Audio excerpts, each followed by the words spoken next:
I said emotional content, not anger. Now try again. With me.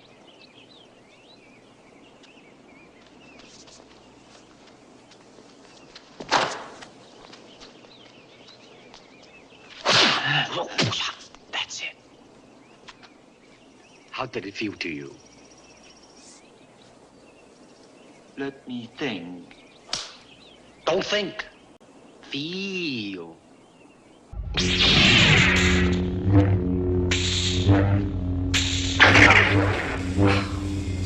Stretch out with your feelings.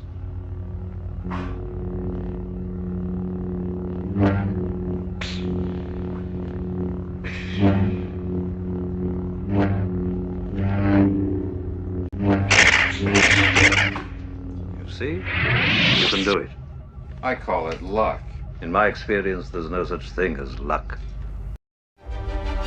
Star Wars Episode 8 The Last Jedi has been out for nearly a month, and it's a little divisive, or divisive, however you choose to say it. Something I think nearly everyone can agree on is that the action is amazing, and after seeing a particular scene in the film involving the Praetorian Guards, I think it would be interesting to take a look at the martial arts used throughout the Star Wars films, starting from the beginning.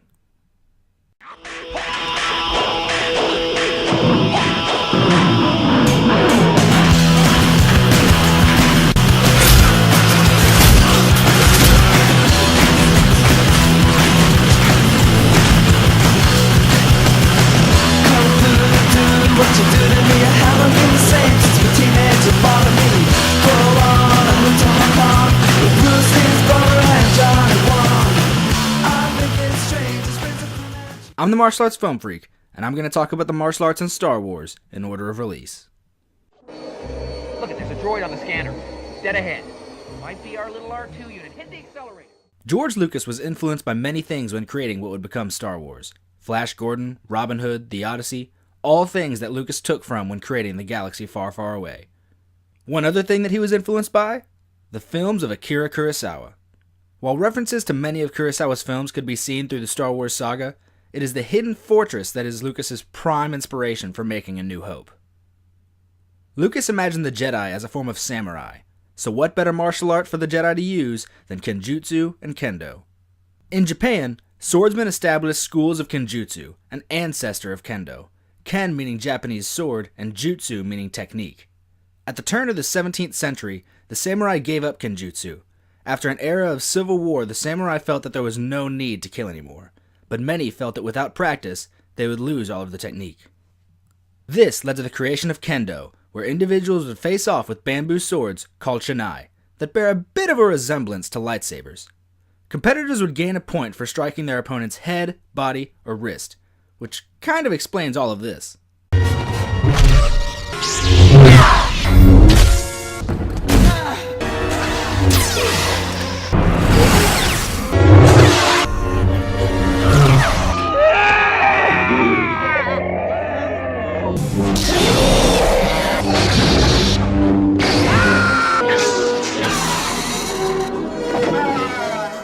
During World War II, the practice of Kendo was banned until 1952 when the All-Japan Kendo Federation was established.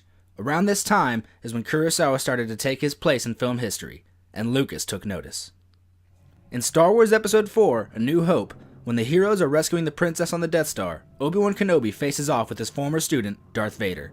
The very first duel in a Star Wars film is a slow but still intense affair between two men with a deep and tragic past. This fight relies more on character and their journey than it does on the flashy choreography.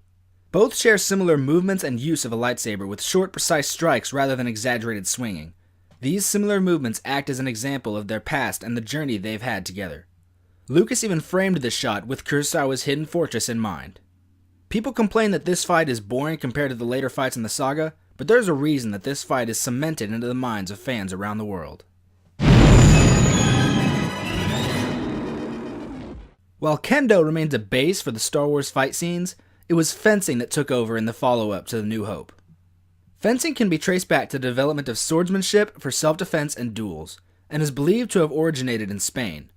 Mechanics of fencing originated during the 18th century in an Italian school of fencing, and under their influence were improved by French schools of fencing. During the mid-18th century, fencing shifted away from military training as participants fashioned it into a sport. The sport was led by Domenico Angelo, who opened Angelo's School of Arms in Carlisle House, Soho, London in 1763. He established the essential rules of footwork and posturing that still apply in the modern sport. But let's get back to Star Wars. Lucas knew that he wanted the action in this installment to be faster and more acrobatic. His choreography needed to be more detailed. To help this, the film's saber battles were directed by master swordsman Bob Anderson, an Olympic fencer and maybe the most successful choreographer in film history, choreographing Errol Flynn to the cast of Lord of the Rings. In Empire Strikes Back, Luke Skywalker takes on Vader for the first time, sure that he has surpassed his fear and is ready to take on the Dark Lord. But his fear still lingered within. This is exemplified by Luke igniting his lightsaber first, unknowingly motivated by his own fear. Bob Anderson's influence in choreography is truly seen in Vader's lack of effort when taking on a child like Luke. Vader, using only one hand, effortlessly parries every attempt by Luke. By the way, Bob Anderson doubled for David Prowse in the Darth Vader suit because David Prowse was unable to perform the choreography. It is this style that carries over to Episode 6, Return of the Jedi. The only evolution in Return of the Jedi is in the speed and efficiency in Luke Skywalker. The final battle between Luke and Vader shows Luke being able to hold himself against his father. That's a spoiler. I'm sorry.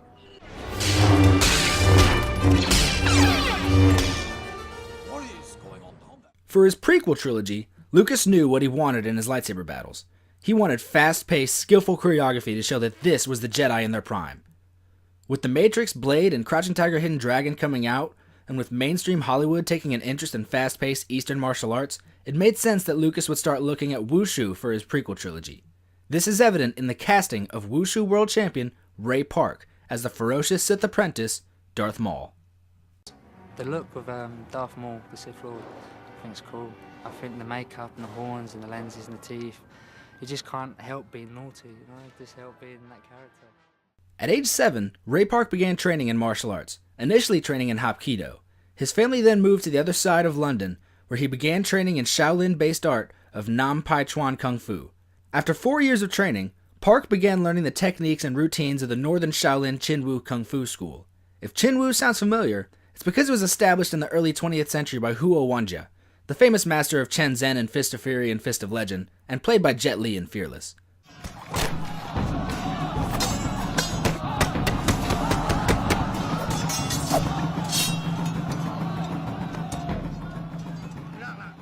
Coincidentally, it was when Ray Park saw Jet Li, a Chinese Wushu champion, in the film The Shaolin Temple, that he decided it was time to learn Wushu. Commonly referred to as Kung Fu, traditional Wushu has a long and diverse history. Wushu was developed in 1949 as an effort to standardize the practice of traditional Chinese martial arts, and literally translates to martial arts. Wu meaning military or martial, and Shu meaning art. Wushu has become an international sport, with world championships every 2 years thanks to the International Wushu Federation. Practitioners include Jet Li, Wu Jing, John Fu, Donnie Yen, we'll talk about him later, and of course, Ray Park. For his first installment in 16 years, George Lucas hired on Nick Gillard as stunt coordinator. In the past, Gillard had worked as a stunt coordinator on Broken Glass, 7 Years in Tibet, Red Dwarf, that's a good show, Notting Hill, geez, how'd this guy get the job? Okay, now let's be real. Here's the problem with Duel of the Fates saber battles. It's like 5% kendo, 30% wushu, and 65%, just swing at anything. Especially in the final moments of the fight, there are random pirouettes, and both Ewan McGregor and Ray Park clearly swing at each other's weapons or the air opposed to their opponent. But this fight is saved by just looking cool. And damn, the Duel of the Fates music is so damn awesome!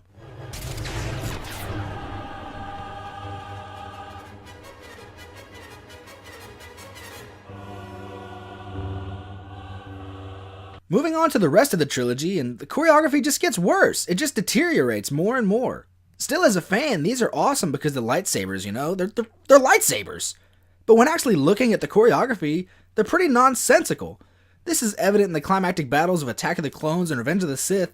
I mean, God, it's awesome, but this! Let's just move on.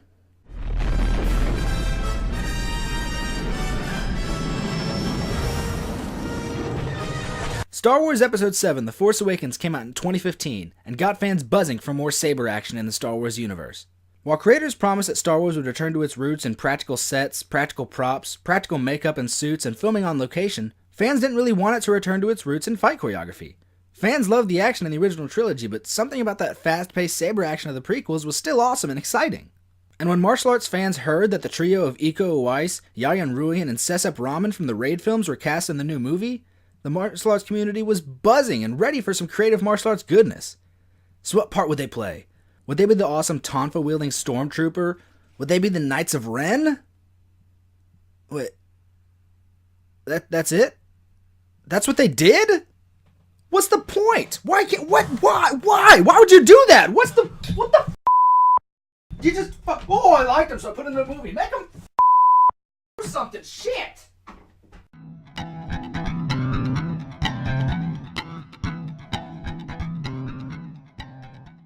We're good. We're good. I mean, like, why are they there? Okay, just looking past that mistake, the scene with Finn taking on FN-2199, aka TR-8R, you know, that stormtrooper I talked about with the Tonfa thing. By the way, that stormtrooper was actually played by Daisy Ridler's trainer, Liang Yang. So, you know, that's pretty cool. Finn's encounter was inspired by the 1976 Shaw Brothers film The Magic Blade, a film in which a character wields a spinning machete-like Tonfa-style weapon. But the weapon is really the only similarity, as the choreography in no way mirrors the origins of the weapon. It's entertaining and awesome to see a weapon take on a lightsaber, but nothing in the choreography really resembles any significant martial art. However, seeing as the Yang Yang is in the Stormtrooper armor, there may be some Wushu in there, seeing as the Yang Yang started training in Wushu since the age of 8. The final fight in The Force Awakens blends aspects of both the original trilogy and the prequels. While there isn't really any discernible choreography that points towards any specific martial art, I could say some kendo, fencing, again Wushu, but nothing really shows it. The choreography is fast-paced and visceral, but it still feels like the clashes between Luke and Vader in the original trilogy, both in pacing and camera work. People will complain, asking how Finn or Rey knows how to wield a lightsaber so well, but everyone can agree that this fight was what Star Wars fans were asking for in the new trilogy.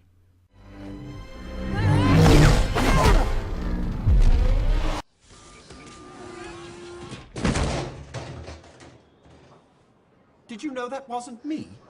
Force Awakens was a hit, but fans had just around a year to prepare themselves for the next installment, Rogue One, A Star Wars Story. This would be the first spin-off film that would depart from the main series of the Skywalker story, but instead focus on a story that fans were still a little familiar with. Rogue One took place just before A New Hope at a time when the Jedi were thought to be extinct, and focused on a group of rebels on a mission to steal the plans to the Death Star. At this point, Wushu has become a mainstay in the Star Wars franchise, and Rogue One is no different, and it was lead actress Felicity Jones's turn to start training.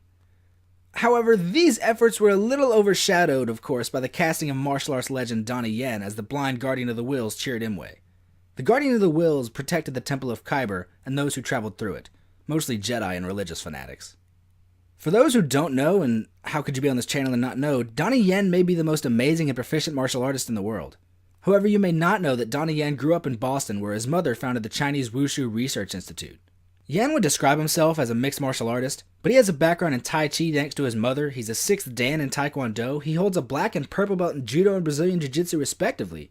He's also gone on to study wrestling, Muay Thai, kickboxing, and boxing. And of course, if anyone knows Donnie Yen, it's a large chance that they know him from his role as the Grandmaster Ip Man, where Yen had to learn Wing Chun in 9 months in preparation for the role. His teacher, the Grandmaster's own son, Ip Chun, praised Donnie Yen for grasping the full concept of Wing Chun faster than anyone else.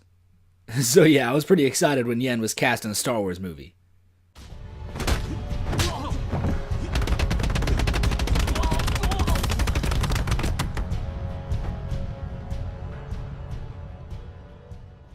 Yen brought a flair and charisma to the role of Chirrut Imwe, along with some creative control from director Gareth Edwards. The idea of his character being blind came straight from Yen himself. This brought an air of mystery to the character, along with a clear homage to Zatoichi the Blind Swordsman. Donnie Yen's casting was clearly the right decision. Even if people didn't like Rogue One, they liked Donnie Yen. They liked Chirrut Imwe.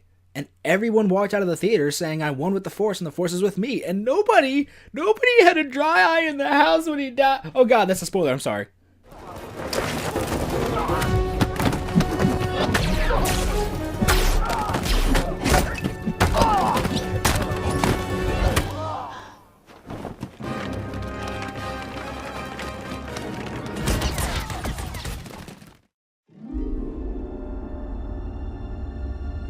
and I found you. In the latest installment, Star Wars Episode 8 The Last Jedi keeps the tradition of Wushu in Star Wars alive, but this time there's a not-so-subtle return to the Japanese culture in the bright red, protectors of the Supreme Leader, Praetorian Guards. One doesn't have to read the visual guide to notice how much these threatening guardians resemble the samurai that inspired George Lucas to create the Jedi.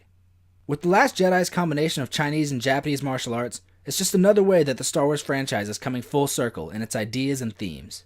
The Star Wars films have always had some sort of martial arts inspiration. Since 1977, the presentation of martial arts has evolved, but the intensity of the story between the characters remains the same. No matter what the story, or who the characters are, fans have always been able to rely on Star Wars for a fun fight scene or two. Training yesterday was great, and then today we started and I was just like, ugh. There are generations of kids who grew up with an interest in kendo, not because of anime, not because watching Japanese films, maybe from watching Kurosawa, but definitely from watching Star Wars. Star Wars is certainly a staple franchise in Hollywood, but in my opinion, it's truly America's one great martial arts epic.